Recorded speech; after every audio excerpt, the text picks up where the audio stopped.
Hey folks, this is Vince with Dad's Gaming Addiction, and today we're going to quickly review Pawnbarian. This is a chess-inspired puzzle game that is a cross between a roguelike and a card battler with chess elements thrown into the mix.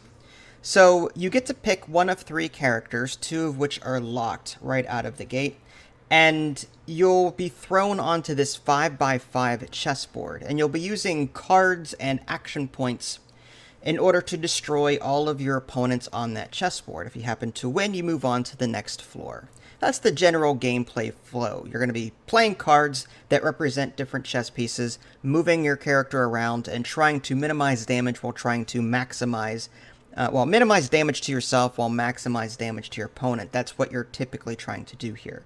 The game will retail for roughly $10 in 3 days' time, so what you're looking at for the most part should be reflective of the finished product. There may be a last minute patch or two that might address some things. I'll keep this short and sweet. This is a fairly simple game. It's very minimalistic that way. There's not a whole lot to it. That being said, it is a ton of fun. I'm a huge chess nerd, I guess you can call me. I've been playing chess all my life, and this particular puzzle game is fantastic. It always makes me think. Again, when I'm thrown into the map and I've got my character there, I'm like, okay, there are 4 enemies, and it'll tell you which squares are going to be attacked and for how much. So you're looking, okay, this square is going to be attacked for 2 points of damage, so I do not want to end my turn here. This square over here will not give me any damage should I end my turn here. So maybe I might want to like attack someone over here and then use my rook to bring myself over here. That way I don't take any damage. So again, typically attack, move somewhere safe. Attack, move somewhere safe. What's cool about this game is that there's a semi-deck building element to this. As you progress through the floors, you'll gain gold, and then you can spend gold to either restore your health or to buy upgrades for your deck of chess pieces, or the cards that you have. There are cantrips, for example. If you buy a cantrip upgrade for one of your cards, whenever you use that card, you get a free action point. So it's just a way of using more than 2 actions per turn. You'll be able to, let's say I've got a pawn with a cantrip on it. I move my pawn forward, it's got that cantrip. Oh, I get another action point back, so I've still got 2 more actions for my turn.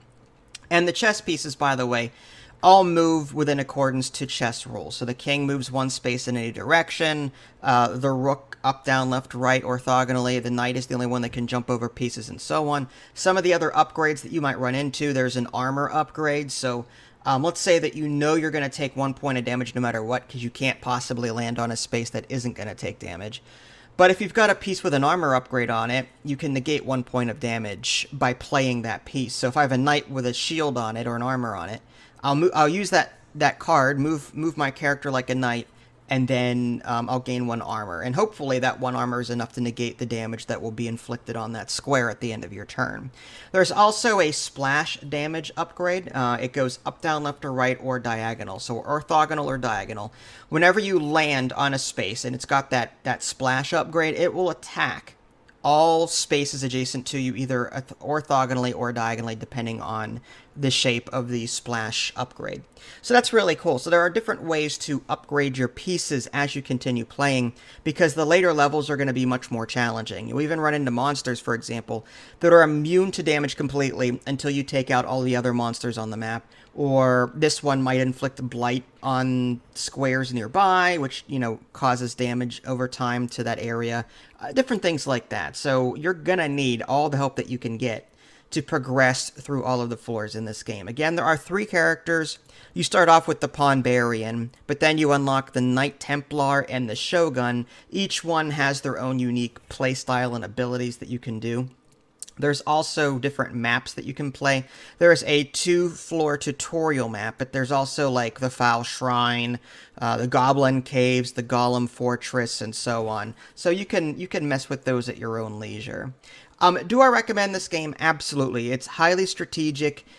Again, I wish there was more to it. I wish there were like more upgrades and all sorts of things, but It's more minimalist that way. That being said, for $10, you can get a lot of playtime out of this. I just wish there was more to it than what there currently is. More upgrades, maybe some, fake chess pieces that don't exist in real life. That kind of, just maybe throw those into the mix as an optional variant kind of thing. Just different ways of playing. But that being said, this game is fantastic. I do recommend it. Again, it'll retail for $10 when it does release in about 3 days' time. If you guys haven't already, subscribe to me on Twitch and YouTube. That way you can stay up to date with any new content I happen to publish. This is Vince. Thanks for watching, and I'll catch you next time.